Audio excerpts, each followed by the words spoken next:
आपल्या देशाच्या 77व्या प्रजासत्ताक दिनानिमित्त सर्वत्र उत्साहाचं वातावरण असून शासकीय कार्यालयांमध्ये सोमवारी सकाळी ध्वजारोहण संपन्न झालं। नागपुरातील मुंबई उच्च न्यायालयाच्या नागपूर खंडपीठात शासकीय कार्यक्रम पार पडला।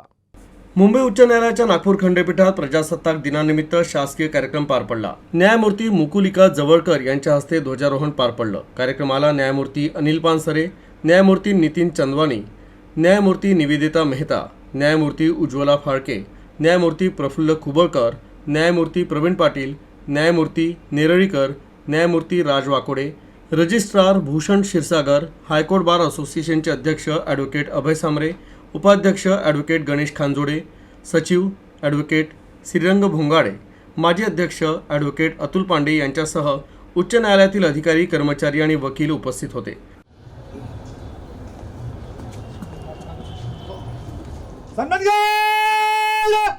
राष्ट्रध्वज को सलाम देंगे।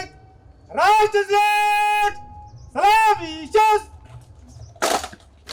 तर पोलीस दलाचा बँड पथक आणि पोलीस कर्मचाऱ्यांनी दिलेली सलामी हे आकर्षणाचं केंद्र ठरलं। त्यानंतर उपस्थितांनी राष्ट्रध्वजाला मानवंदना देऊन राष्ट्रगीत म्हटलं।